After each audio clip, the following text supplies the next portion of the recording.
Gue nggak mau men-trigger siapapun, tapi pada saat itu gue cerita, dok aku hampir kumat, hampir melakukan hal yang tidak-tidak. Pada saat itu aku hampir tidak ada di dunia lagi.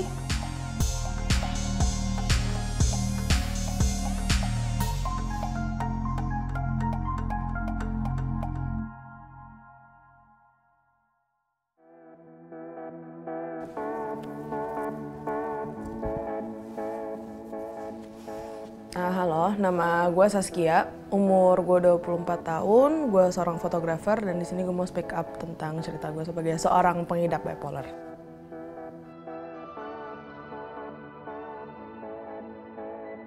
Dalam kasus gue sih, kalau misalnya gue lagi manic ya gue tuh bisa melakukan banyak hal-hal impulsif yang sangat ya random aja gitu, bener-bener yang impulsif banget. Ketika gue mulai terlalu lama manic, maksudnya kayak terlalu lama nggak tidur, itu bisa mengakibatkan halusinasi. Dan gue sering berhalusinasi ketika gue manic, gue mendengar suara-suara gitu, gue kayak ngeliat ada bayangan, kayak dikirain ada hantu gitu di rumah, padahal sebenarnya enggak. Badan gue itu lembur terus kalau lagi manic, tapi lemburnya itu lembur secara mental, karena pikiran gue kemana-mana. Sedangkan saat gue depresif, mungkin jeleknya gue nggak mau ngapa-ngapain, gue pengen diem di rumah aja. Pikiran gue kemana-mana, gue menyalahkan diri gue terus, overthinking yang berlebihan. Karena gue ada insomniac juga, mungkin dari manic gue juga, itu gue pernah nggak tidur, kasarnya mungkin hampir seminggu. Dan fokus gue jadi sangat-sangat terganggu. Kalau dalam kasus gue, yang men-trigger pun nggak spesifik sih. Kayak banyak orang-orang berpikir kalau hal-hal yang men-trigger kondisi mental lo itu harus hal spesifik.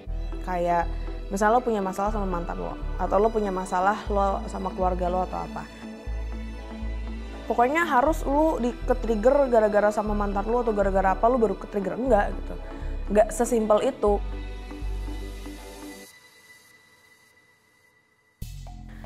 Gue gak punya kepribadian ganda, gue bipolar, itu dua hal yang berbeda dong.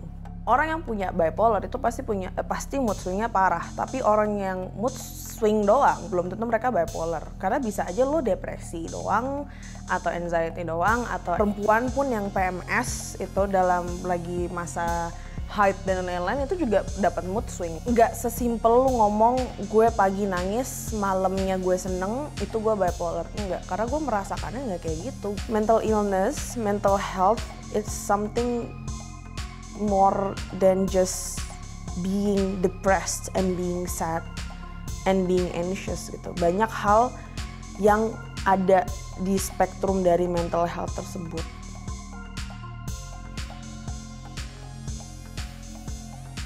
Gue sama psikolog gue ini udah berjalan hampir 2 tahun, gue selalu yang konsultasi rajin. Gue nggak mau men-trigger siapapun, tapi pada saat itu gue cerita, dok aku hampir kumat, hampir melakukan hal yang tidak-tidak. Pada saat itu aku hampir tidak ada di dunia lagi, sampai pas tiba-tiba ada orang yang nelpon aku nggak jadi gitu. Dan setelah hampir 2 tahun terapi, titik terendah gue lagi adalah saat ini duduk di sini. Ini salah satu titik terendah gue. Susah untuk dijelasin. Gue duduk di sini juga ingin menjadikan ini sebuah pelajaran buat diri gue. Kalau it's okay not to be okay, and sometimes not okay, it's what you need gitu. Gue terlalu capek berpura-pura untuk baik-baik aja. Sorry, gue jadi nangis sama teman-teman juga, sama semuanya. Gue cerita, gue udah yang kayak terbuka. Gue masih belum bisa menerima untuk diri gue sendiri.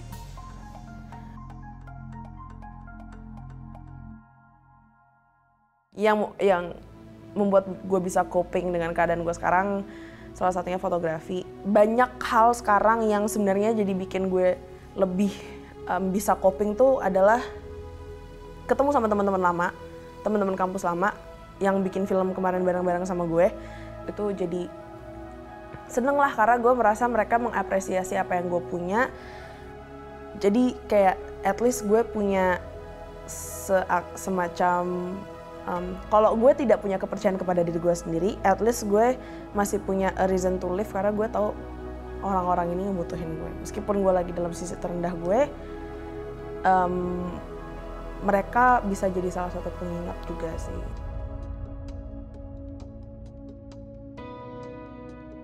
Yang gue harapkan sih, kalau emang ada orang-orang terdekat kalian yang mungkin terbuka atau merasa kalau mereka punya gangguan atau penyakit mental, alangkah baiknya ya jangan ngomong hal-hal seperti someone had it worse than you.